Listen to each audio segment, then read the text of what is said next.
Fighting EX Layer is a one-on-one fighting game produced by Arikas. It is slated for release sometime in 2018. What is happening, guys? Mattmade here, and I just got my hands on the Arikas Fighting EX Layer. I want to give my first impressions on what I thought about the game, what I liked, what I disliked, what I hope they changed in the near future or before the release. And overall, I really did like the game. Combat's fun, fast-paced. Didn't run into too many hiccups with the netcode. The online played pretty smoothly when it did work. The few times I did have a hiccup, though, it was really bad. It was like we were moving frame by frame almost. Sometimes it was nasty. But when it works, the matches are really quick, really fast-paced, and look amazing. You can do some training while you're matchmaking.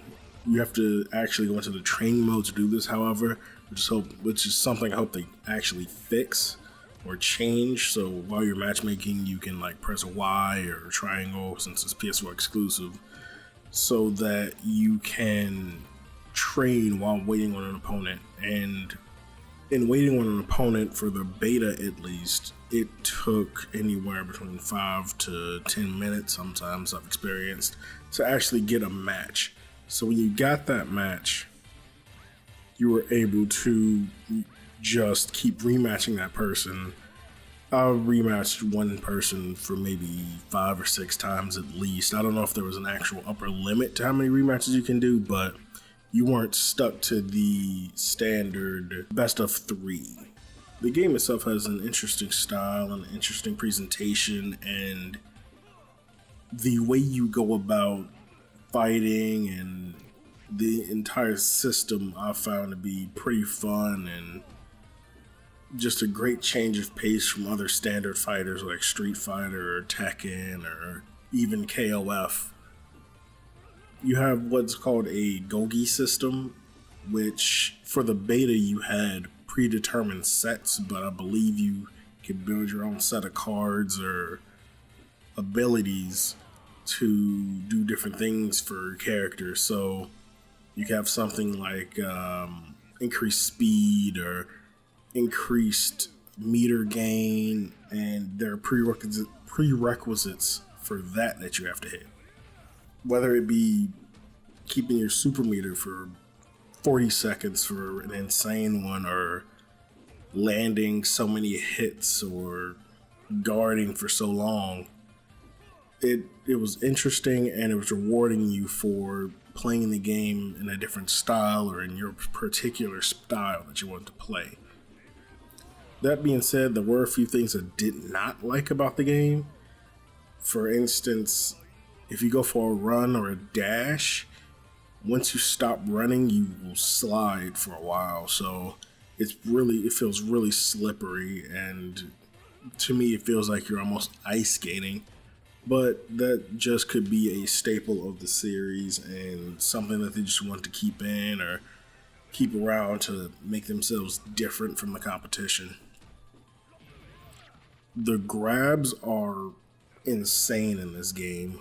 I fought Darun, and the grabs are hard to tech out of. I think I teched out of maybe 1 or 2 in the entire time I played the game, and the grabs do a crap ton of damage. They do amazing damage. Just the standard grabs, not even the command grabs. The command grabs do an insane amount of damage, and I don't know if they're going to make it easier to tech out or reduce the damage, but they need to do something, because at this point, if you can grab, you should. And it's really easy to grab.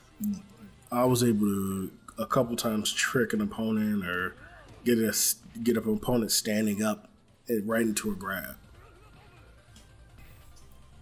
As for the matchmaking, as I said before, I don't know if there were just not that many people playing the beta or knew about the beta themselves, or if it just took that long to sync up and get everything together in order to start the match. But the matchmaking takes forever, it feels like. That's why I feel that they should allow you to do some training or something in order or during your matchmaking process. That way, if it does take that long for the actual game, which I hope it doesn't, you can at least be doing something or polishing some skills or trying out different things on the computer or the training dummy while you're waiting on an actual person to fight. That being said, overall, I enjoy the game. If it comes in at a decent price point, maybe 20, 25 bucks, it's something I definitely pick up, something I definitely play. And if you're looking for a different type of fighter that you can jump into and may not have as large of a crowd, then this is something I definitely look into. Let me know in the comment section down below. Does it look interesting to you? Do you like the presentation, the style of the game, and the pacing, or is it not your cup of tea and you want to stick with something like a Street Fighter or a King of Fighters that isn't as slippery or has tighter controls? Let me know one or both those things in the comment section down below. Hit that like button if you like it. Strike that subscribe button if you stay up to date with everything. This is Mattmade, and I will see you guys next time.